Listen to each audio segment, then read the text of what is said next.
नमस्कार। इस विशेष समाचार बुलेटिन में आप सभी का स्वागत है। मैं हूं निखिल और मेरे साथ हैं मेरी सहयोगी बीना। और आइए सबसे पहले देखते हैं क्या है इस समय की हेडलाइंस। गुजरात में पहले चरण के मतदान के लिए थम गया प्रचार अभियान। 1 दिसंबर को सौराष्ट्र, कच्छ और दक्षिणी गुजरात की 89 सीटों पर होगी वोटिंग। राजनीतिक दलों के लिए अब डोर टू डोर कैंपेन का समय।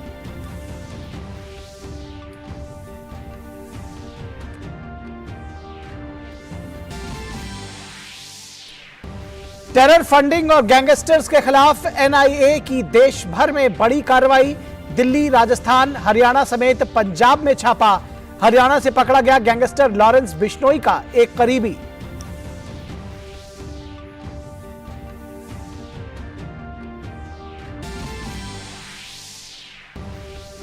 भारत को सुरक्षित रखने में सुरक्षा बलों की बड़ी भूमिका। आर्म्ड फोर्सेस फ्लैग डे में रक्षा मंत्री ने कहा, मुसीबत के समय पूर्व सैनिकों, आश्रित परिजनों की सहायता करना हम सबकी नैतिक जिम्मेदारी।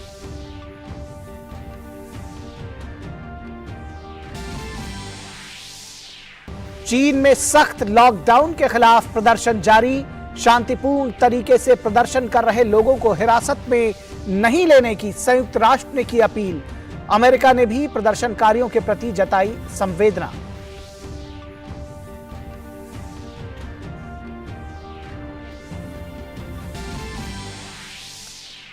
और फीफा वर्ल्ड कप में आज होंगे 4 मुकाबले। Ecuador, Senegal, Netherland, Qatar, England और वेल्स समेत अमेरिका के खिलाफ ईरान देगा चुनौती।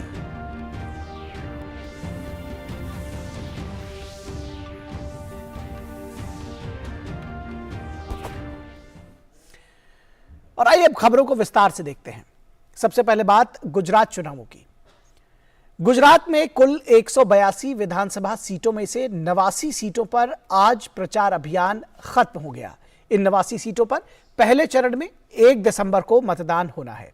बाकी 93 सीट पर 5 दिसंबर को मतदान होगा। पहले चरण में सौराष्ट्र, कच्छ और दक्षिणी गुजरात में वोटिंग होगी।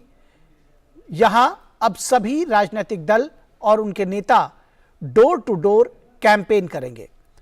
गुजरात के पूर्व मंत्री पुरुषोत्तम सोलंकी, कुंवरजी बावलिया, मोरबी के विधायक कांतिलाल अमृतिया, क्रिकेटर रविंद्र जडेजा की पत्नी रिवाबा और आम आदमी पार्टी की गुजरात इकाई के अध्यक्ष गोपाल इटालिया पहले चरण में किस्मत आजमाने वाले प्रमुख उम्मीदवारों में शामिल हैं।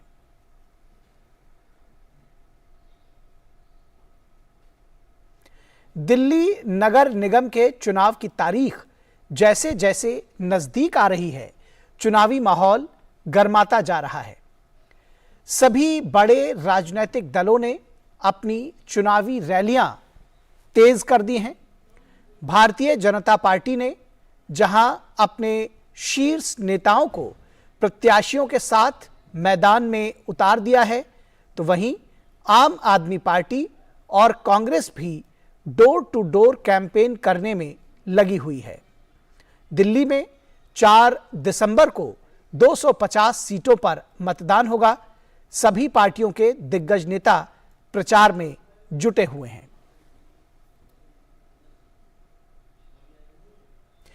टेरर फंडिंग मामले में एनआईए ने आज एक बार फिर बड़ी कार्रवाई की। एनआईए ने दिल्ली, एनसीआर, राजस्थान, हरियाणा, पंजाब समेत दूसरे राज्यों में 20 जगहों पर छापा मारा।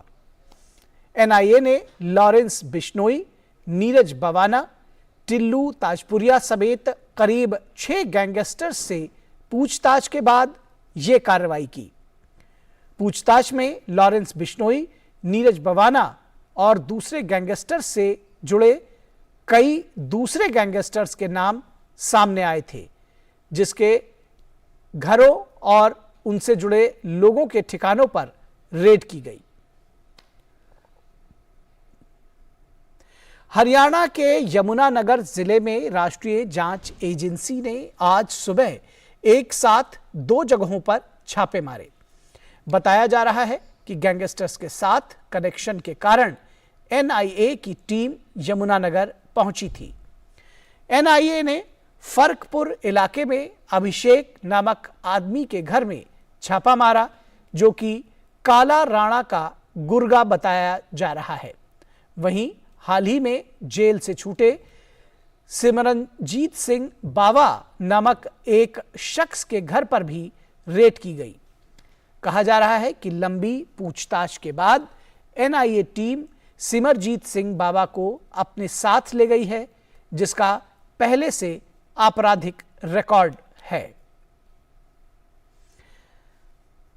राष्ट्रपति द्रौपदी मुर्मू ने आज सभी से श्रीमद् भगवत गीता के ज्ञान को जीवन में आत्मसात करने का आह्वान किया। वे आज कुरुक्षेत्र विश्वविद्यालय में अंतर्राष्ट्रीय गीता महोत्सव 2022 के अंतर्गत आयोजित अंतर्राष्ट्रीय गीता संगोष्ठी को संबोधित कर रही थी। उन्होंने कहा कि महात्मा गांधी सहित स्वतंत्रता सेनानी श्रीमद् भगवत गीता से मार्गदर्शन लेते थे। उन्होंने विदेशों में पवित्र ग्रंथ को लोकप्रिय बनाने के हरियाणा सरकार के प्रयासों की सराहना करते हुए कहा कि गीता और योग शास्त्र पूरी मानवता को भारत की देन है।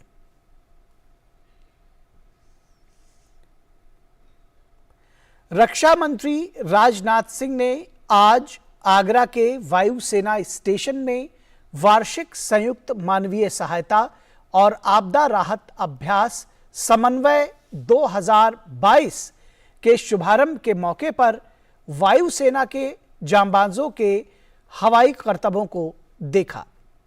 आसियान देशों की विभिन्न एजेंसियां आगरा में संयुक्त अभ्यास कर रही हैं।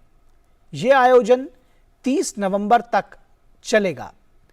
3 दिनों के मानवीय सहायता और आपदा राहत पर सेमिनार का आयोजन किया जा रहा है। इस मौके पर राजनाथ सिंह ने कहा कि हिंद महासागर क्षेत्र को लेकर भारत अपनी जिम्मेदारी को बखूबी समझता है और इस क्षेत्र में सागर यानी सभी के लिए सुरक्षा और विकास के विजन पर काम करता है। रक्षा मंत्री ने कहा कि भारत अपने क्षेत्रीय साझेदारों की मानवीय सहायता और आपदा के समय राहत पहुंचाने का काम कर रहा है। रक्षा मंत्री राजनाथ सिंह ने आज दिल्ली में armed forces flag day CSR conclave में भी हिस्सा लिया। उन्होंने कहा कि आज भारत जिस गति से आगे बढ़ रहा है उसमें सुरक्षा बलों का मुख्य योगदान है। साथ ही कहा कि वीरों के त्याग और बलिदान की वजह से ही देश पूरी तरह से सुरक्षित है। रक्षा मंत्री ने कहा कि आतंकवाद के खिलाफ हमेशा सेना खड़ी रही है। उन्होंने कहा कि देश की रक्षा करते करते शारीरिक रूप से अक्षम होने वाले जवानों के लिए हमें विशेष रूप से ध्यान देना होगा।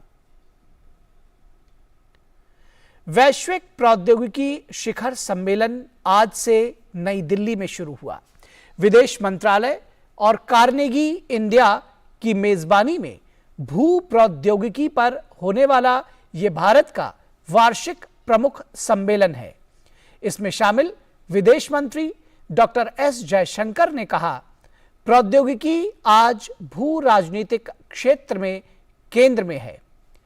विदेश मंत्री ने कहा कि भारत का विकास भारतीय प्रौद्योगिकी के विकास के साथ गहराई से जुड़ा हुआ है। इसी सम्मेलन में पूर्व विदेश सचिव हर्षवर्धन श्रृंगला ने कहा कि तकनीक के माध्यम से भारत ने दुनिया की कोविड महामारी में बहुत मदद की है। राष्ट्रीय सुरक्षा सलाहकार अजीत डोवाल आज दिल्ली के इंडिया इस्लामिक कल्चरल सेंटर में भारत और इंडोनेशिया में पारंपरिक शांति और सामाजिक सद्भाव की संस्कृति को बढ़ावा देने में उलेमा की भूमिका पर हुए सम्मेलन में शामिल हुए। इंडोनेशिया की तरफ से वहां के शीर्ष मंत्री डॉक्टर मोहम्मद महफूद एमडी इस सम्मेलन में शामिल हुए। कार्यक्रम को संबोधित करते हुए अजीत डोवाल ने कहा कि लोकतंत्र में नफरती भाषण, पूर्वाग्रह और हिंसा का कोई स्थान नहीं होता है। साथ ही उन्होंने उलेमाओं से आग्रह किया कि तकनीक का उपयोग समझकर असामाजिक तत्वों द्वारा फैलाए गए नफरत को रोकना चाहिए। इस्लाम को शांति का पर्याय बताते हुए एनएसए ने कहा कि हर किसी को अपने धर्म के सच्चे संदेश को समझना चाहिए। दिल्ली में श्रद्धा बालकर हत्याकांड मामले में आरोपी आफताब पूनावाला का पॉलीग्राफी टेस्ट आज पूरा हो गया। पॉलीग्राफी टेस्ट की रिपोर्ट जल्द ही पुलिस को फॉरेंसिक लैब की ओर से सौंप दी जाएगी। इसके अलावा साकेत कोर्ट ने भी आफताब के नार्को टेस्ट की अनुमति दे दी है। 1 दिसंबर को नार्को टेस्ट होगा। आफताब अभी न्यायिक हिरासत में है। कोर्ट से दिल्ली पुलिस को इजाजत मिल गई है। इसके अलावा पुलिस ने आफताब की इंटरनेट हिस्ट्री के विवरण तक पहुंचने के लिए email, WhatsApp, Facebook, Instagram, Google पे, पेटीएम से भी संपर्क किया है। भारत पाक सीमा पर घुसपैठ की कोशिश कर रहे ड्रोन को बीएसएफ के जवानों ने मार गिराया है। सीमा सुरक्षा बल के जवानों ने अमृतसर के चाहरपुर के पास पाकिस्तान से भारतीय क्षेत्र में प्रवेश करने वाले संदिग्ध ड्रोन को गिरा दिया। सीमा पर तैनात सीमा सुरक्षा बल के जवानों ने संदिग्ध ड्रोन की भनभनाहट सुनी। इसके बाद जवानों ने फायरिंग कर संदिग्ध ड्रोन को रोकने की कोशिश की। ड्रोन को गोली लगने से वह जमीन पर गिर गया। वहीं पूरे इलाके की घेराबंदी कर दी गई है और पुलिस और संबंधित एजेंसियों को सूचित कर दिया गया है। मुंबई के आरे मेट्रो कार शेड के लिए 84 पेड़ काटने को सुप्रीम कोर्ट ने मंजूरी दे दी है। सुप्रीम कोर्ट ने मुंबई मेट्रो को पेड़ काटने की इजाजत दे दी है। शीर्ष कोर्ट ने पेड़ों की कटाई पर रोक लगाने से इनकार करते हुए कहा कि मुंबई मेट्रो ट्री अथॉरिटी के पास मंजूरी के लिए अर्जी दे।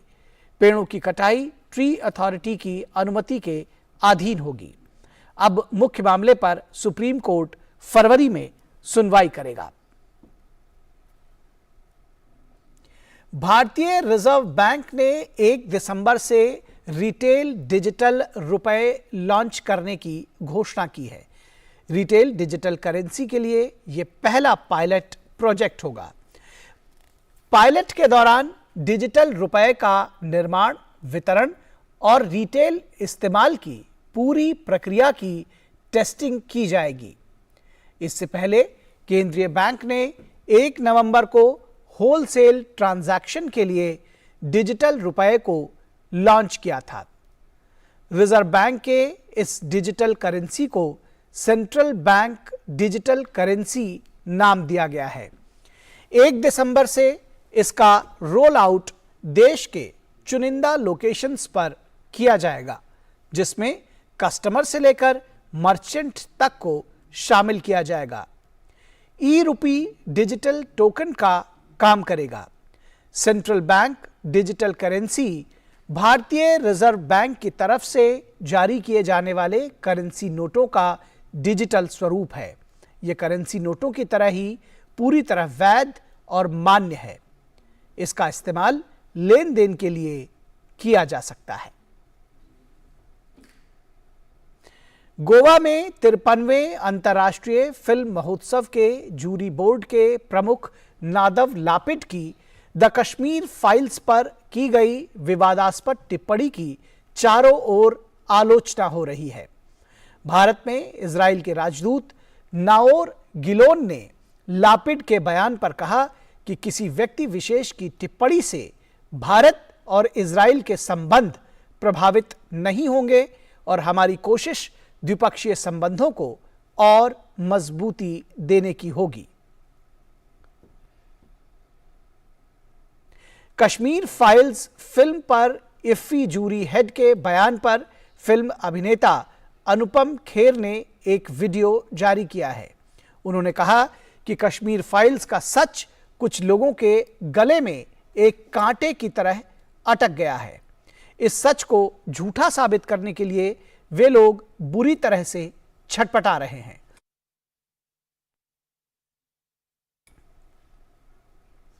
द कश्मीर फाइल्स फिल्म के निर्देशक विवेक अग्निहोत्री ने भी ट्विटर पर वीडियो जारी किया है और कहा कि शुरू से ही इस फिल्म को प्रोपेगेंडा फिल्म साबित करने की कोशिश की जा रही है। साथ ही उन्होंने सभी बुद्धिजीवियों को इस फिल्म के एक भी सीन को गलत साबित करने की चुनौती दी है।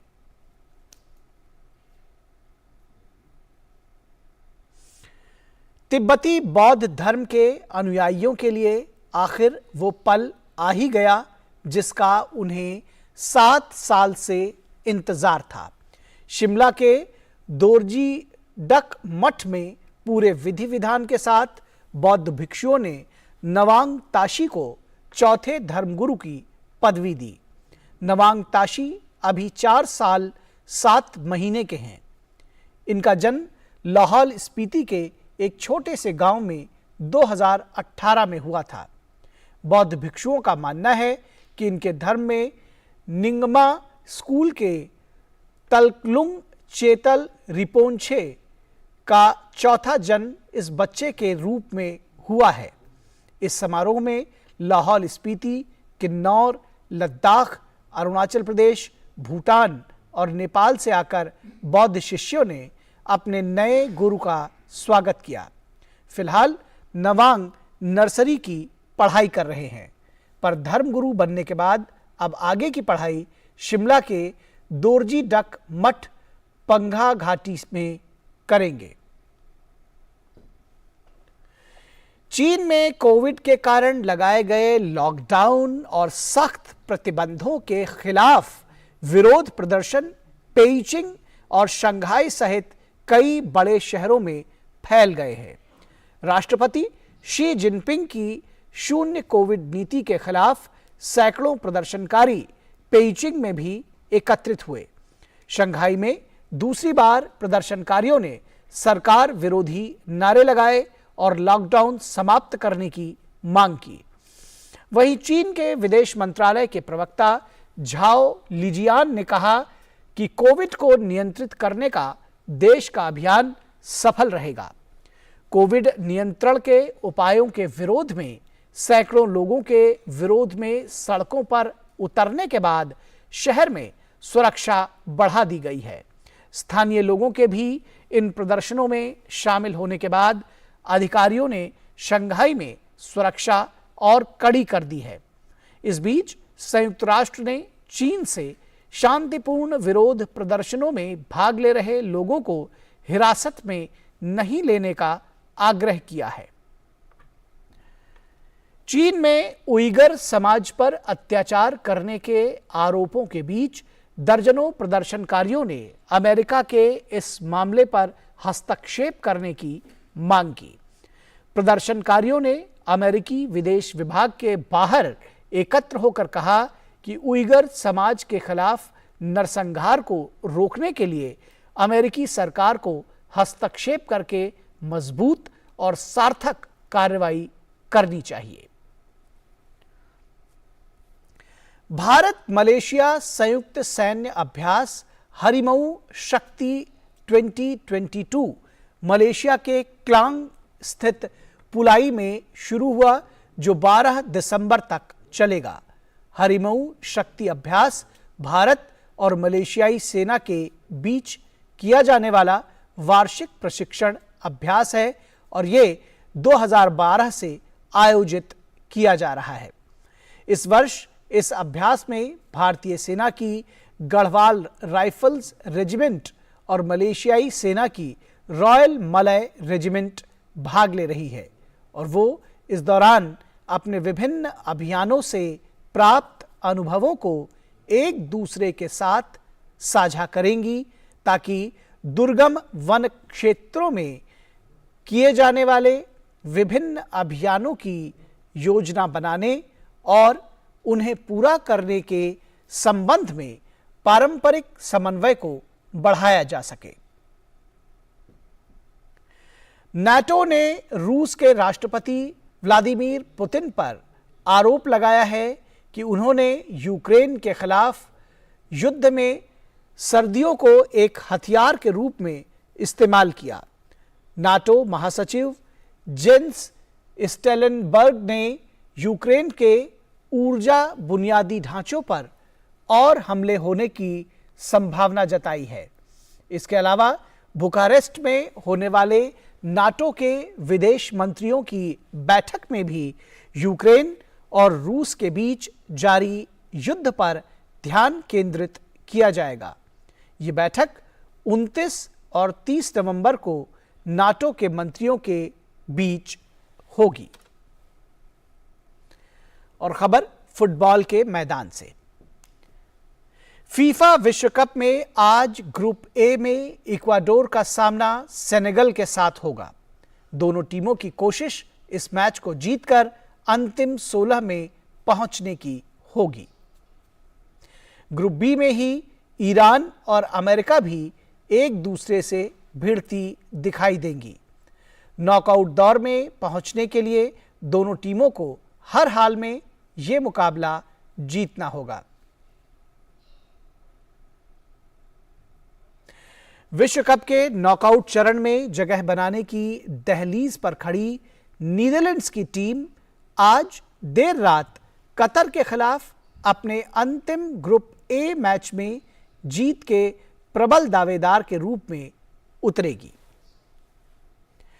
आज देर रात दो कट्टर प्रतिद्वंदी इंग्लैंड और वेल्स की टीमें अपने अंतिम ग्रुप मैच में आमने सामने होंगी। ग्रुप बी में शीर्ष पर चल रही इंग्लैंड की नजर भी अंतिम 16 पर होगी। तो इस समाचार बुलेटिन में बस इतना ही। हमारी पूरी टीम को दीजिए इजाजत। नमस्कार।